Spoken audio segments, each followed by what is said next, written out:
욥기 28장 28절입니다. 또 사람에게 말씀하셨도다. 보라, 주를 경외함이 지혜요 악을 떠남이 명철이니라. 아멘. 귀한 것은 좀처럼 구하기가 어렵습니다.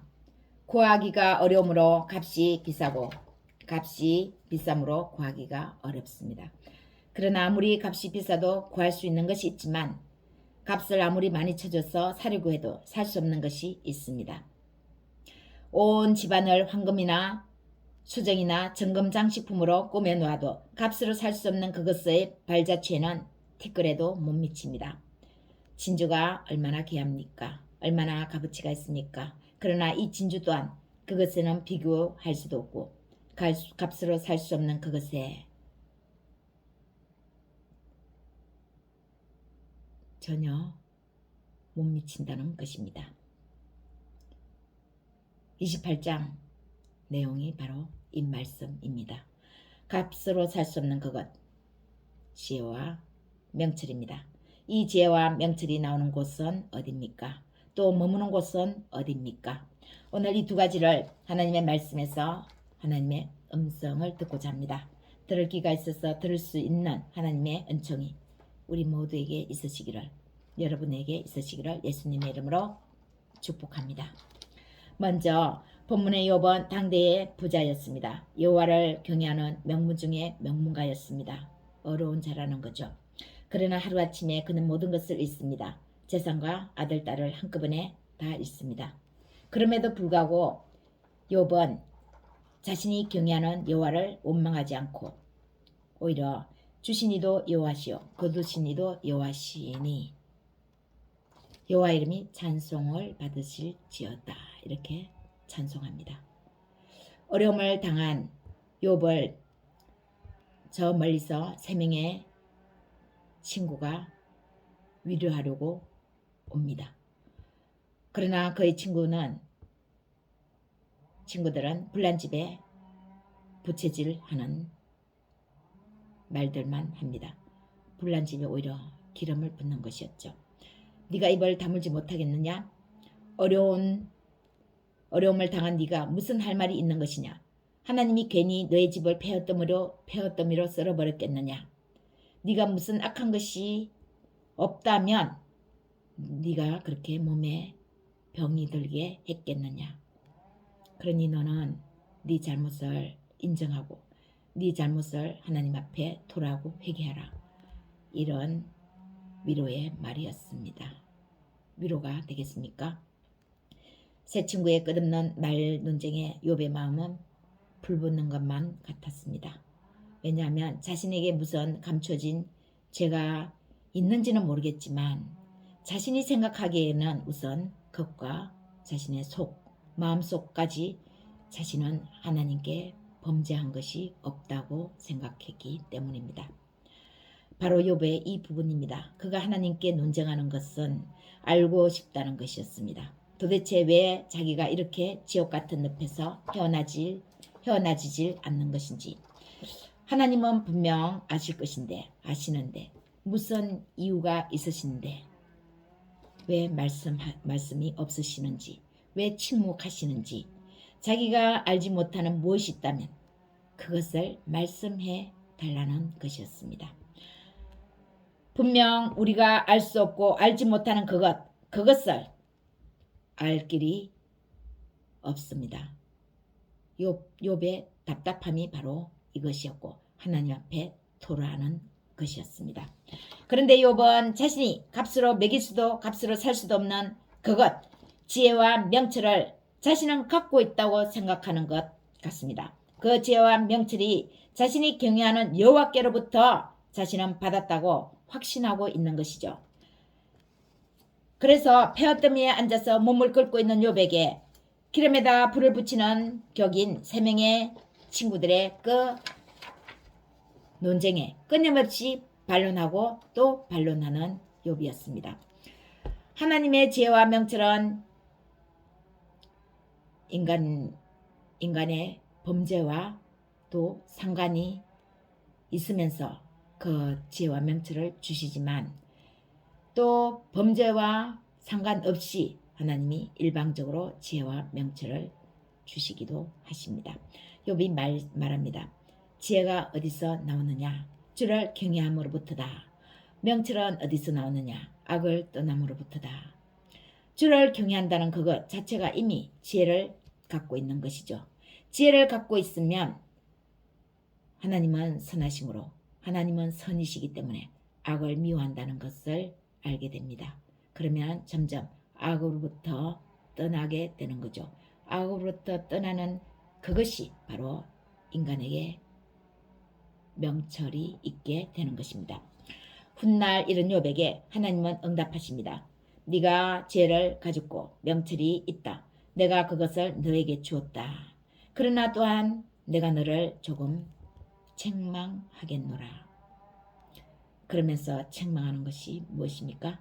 너의 그 지혜와 명철은 나로 말미암아 너에게 있는 것이 맞지만 나는 너에게 준 그 지혜와 명철을 더욱 지혜롭게 더욱 명철하게 하려고 했다. 그래서 네가 나를 지혜와 명철의 근원으로 본 것은 맞지만 오히려 그 지혜와 명철을 너는 너 안에서 나를 제한했다. 그래서 내가 너에게 한 가지 일을 행했다. 하나님의 목적이었습니다. 하나님의 뜻이었습니다. 사탄을 붙이면서까지 사탄이 욥을 시험해 보겠노라고 하나님이 주신 것이 있으니까 제가 뭔가 기브앤테이크 하나님께로부터 받은 것 때문에 하나님을 굉해하는 것이지 괜히 저러겠느냐. 그러니까 한번 내가 썰어보겠으니 나한테 허락해라. 하나님이 사탄의 말을 허용을 하죠. 허용을 합니다. 그 허용이 바로 지혜를 더욱 지혜롭게 명철을 더욱 명철하게 날카롭게 하기 위해서였습니다. 40장 다음은 40장에서 하나님이 욥에게 또 욥이 하나님께 하는 대화 중 일부입니다. 여호와께서 또 욥에게 일러 말씀하시되 터집 잡는 자가 젖는 자와 다투겠느냐. 하나님을 탓하는 자는 대답할지니라.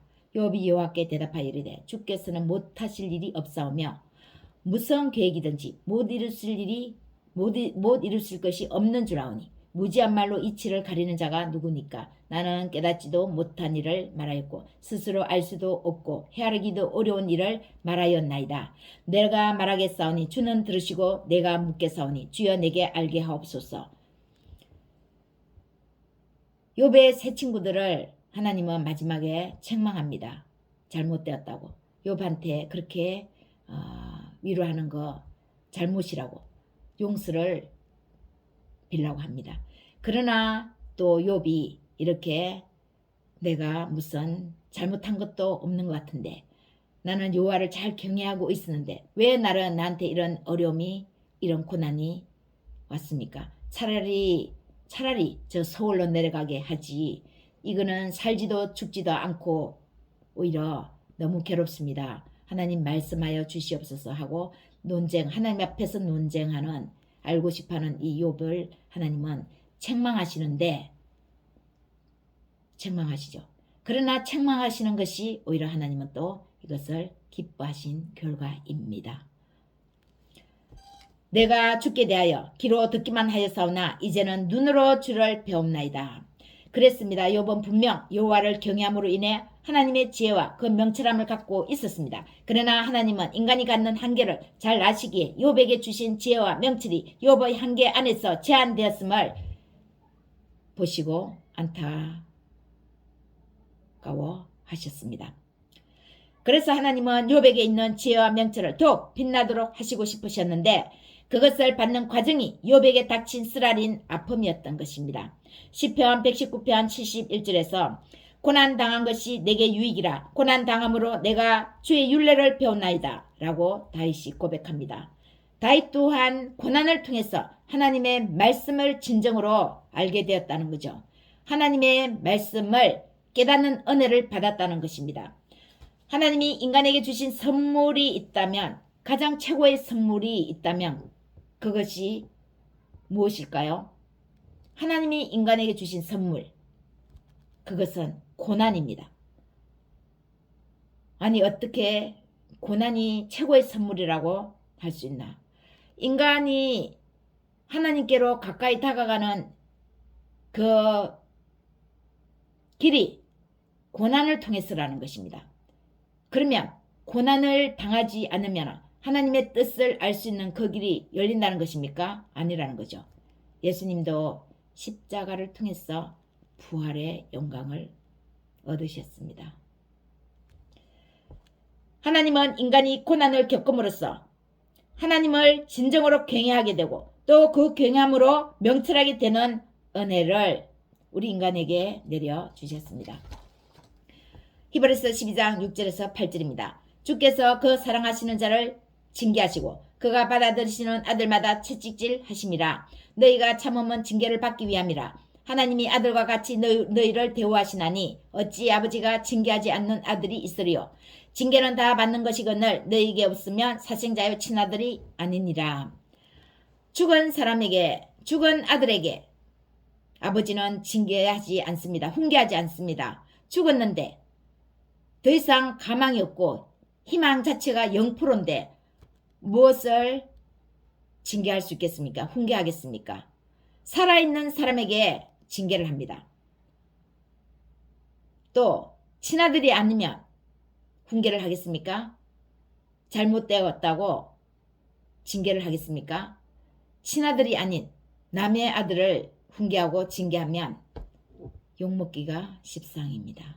오히려 좋은 일을 하고도 욕을 먹는 것이죠. 그래서 웬만하면 친아들이 아니면 패스합니다.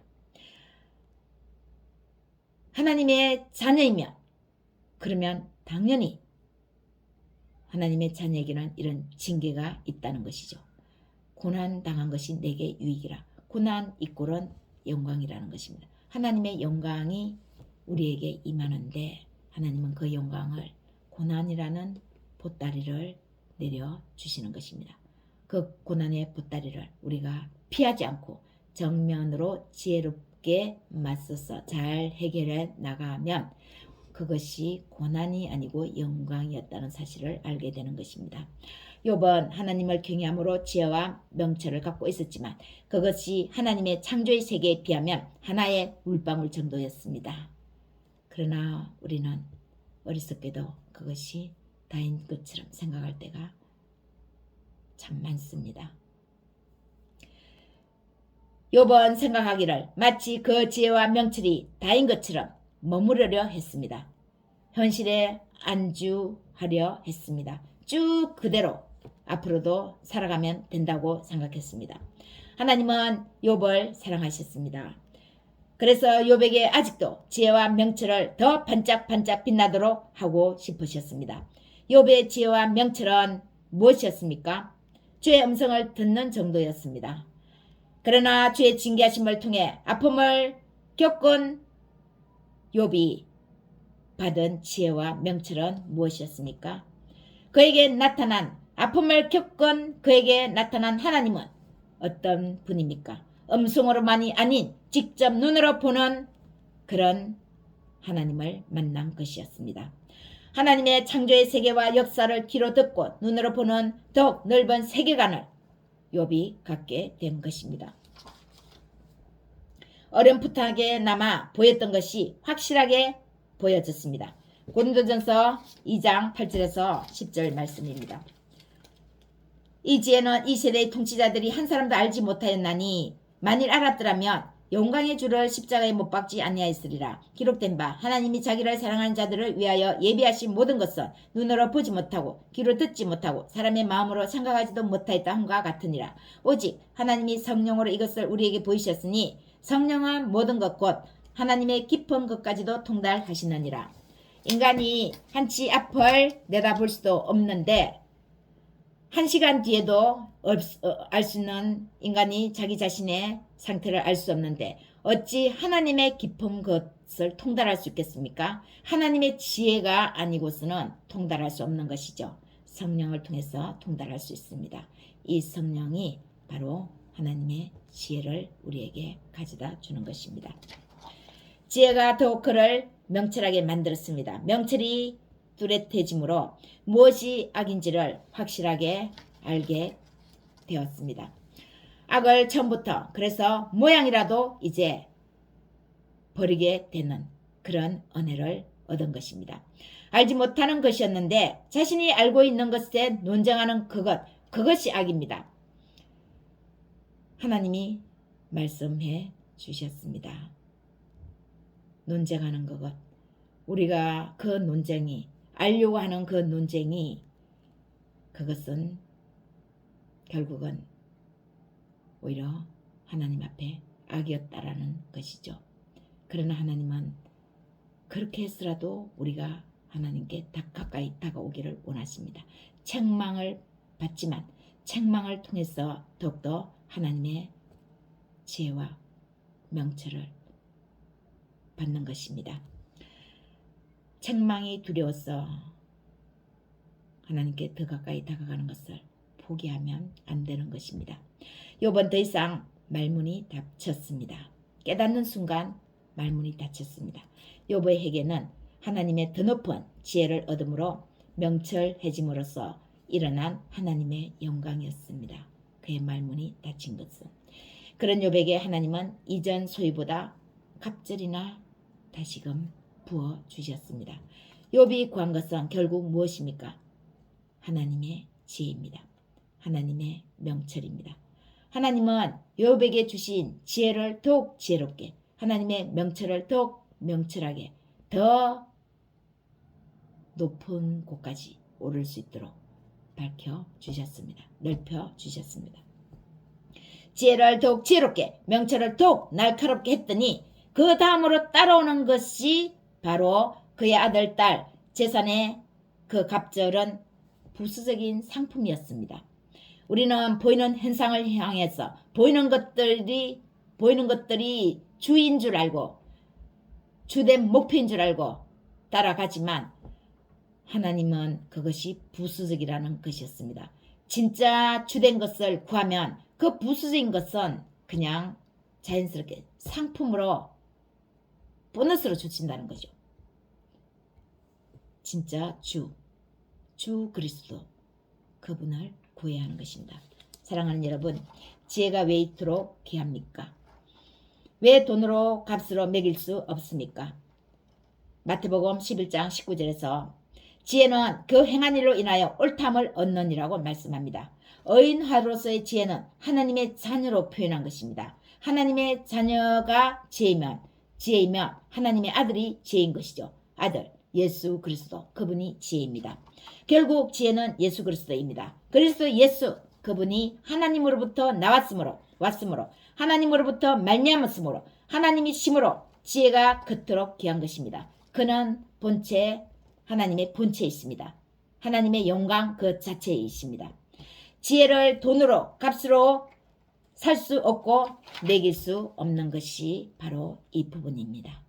하나님 자신이기 때문에 하나님의 영광에서부터 나오는 것이기 때문에 여호와를 경외하는 솔로몬 그가 구한 것이 지혜였습니다. 그는 부나 재물이나 영광이나 원수의 생명 멸하기를 구하지 아니하였습니다. 오래 사는 장수도 구하지 아니하였습니다. 오직 하나님이 자신에게 주신 권력, 그 권력을 하나님의 겸손 아래 잘 사용하는 것을 구했습니다. 솔로몬에게는 왜 원수가 없었겠습니까? 그러나 그 원수 또한 왕으로서의 권력으로 다스릴 하나님의 한 사람의 백성이라는 사실인 것을 아는 것이었죠. 그 원수도 포괄적인 하나님의 백성이었습니다. 개인적으로는 원수지만 그런데 왕의 권력으로서의 솔로몬은 개인적인 행사를 하면 안 되는 위치였죠. 원수 멸하기를 구하면 안 되는 것이었죠. 원수 멸하는 것은 오직 하나님께 있는 것이었습니다. 그 권력을 잘 사용할 때 원수뿐만 아니라 모든 것이 하나님의 능하신 손 아래에 해결될 일이었습니다. 주는 이 많은 백성을 내게 맡겼사오니 이제 내게 지혜와 지식을 주사 이 백성 앞에서 출입하게 하옵소서. 이렇게 많은 주의 백성을 누가 능히 재판하리까? 솔로몬이 스스로를 작다 여기고 오직 지혜와 지식은 하나님께만 있다고 인정하며 하나님을 높이는 솔로몬을 하나님은 오히려 솔로몬을 높이셨습니다. 하나님의 영광이 나타나도록 하여 그의 왕위를 강화하고 튼튼하도록 하여서 백성 앞에서 왕의 권위를 높여 주셨습니다. 내가 너에게 지혜와 지식을 주고 부와 재물과 영광도 주리니 내 전에 왕들도 이런 일이 없었거니와 내 후에도 이런 일이 없으리라. 지혜, 주 그리스도를 구했더니 오히려 재물과 영광과 부는 솔로몬에게 필요했기 때문에 그 필요한 것을 솔로몬에게 주신 것이었습니다. 왕권으로서 나라를 통치해 나가기 위해서는 이 부와 권력과 재물과 영광이 있어야 했던 것이죠. 이것은 자연스럽게 하나님이 주시는 것이었습니다. 하나님 자신을 구할 때에 따라오는 것이었습니다. 전무후무한 왕으로 하나님께서 만들어 주시겠다는 약속을 하셨습니다. 사랑하는 여러분, 지혜는 예수 그리스도이십니다. 예수 그리스도 그분을 구하면 하늘에 넘치는 지혜가 임합니다. 예수 그리스도 그분을 구하는 것은 전부를 구하는 것입니다. 하나님 나라를 통째로 구하는 것입니다. 그 예수 그리스도를 구하는 것은 결국 그분을 더욱 믿고 하나님의 말씀을 믿고 신뢰하는 것입니다. 그 말씀에 근거하여 자신의 삶을 펼쳐나가는 것입니다. 하나님은 창조의 근원이신 예수 그리스도를 우리에게 주셔서 그분 안에서 하나님 나라를 그 의를 구하게 하셨습니다. 그 외 나머지는 그리스도 예수 안에 있어 너희에게 다 주었다. 부수적인 것이다. 그렇게 말씀하시는 것입니다. 세상을 가지고 말씀을 보는 것이 아니라 말씀으로 세상을 보면 더욱 우리의 눈은 명철해집니다. 무엇을 버려야 하는지, 무엇을 구해야 하는지를 우리의 눈이 알 수 있는 거죠. 우리의 귀가 들려지는 거죠. 다음이 없는 하늘로부터의 명철이 임합니다. 예수 그리스도 그분 자신을 구하면 그러면 이 지혜와 명철은 누구에게 머뭅니까? 예수 그리스도를 구하는 사람에게 머뭅니다. 예수 그리스도를 사모하는 자에게 이 지혜와 명철이 그곳에 있습니다. 그 안에서 활동을 합니다. 명철이 그에게 머뭅니다. 하나님이 명철과 지혜를 여러분에게 주셨습니까? 그러면 그 주신 것을 믿음으로 신뢰하고 풀리지 않는 숙제, 그것이 지혜와 명철을 더욱더 뚜렷하게 해 나갑니다. 혹시 하나님과 논쟁하고 싶은 것이 있습니까? 하나님께 의문사항이 있습니까? 책망을 받더라도 하나님 앞에 왜 이런 현상이 나는지를 구할 수 있는 여러분 되시기를 축복합니다. 우리는 이유를 다 알 수 없습니다. 그 알 수 없는 이유가 욥이 고민하고 또 고민하여 풀어나가는 것처럼 여러분 모두 풀어나가시는 그런 은혜가 큰 은혜가 있으시기를 예수님의 이름으로 축원합니다.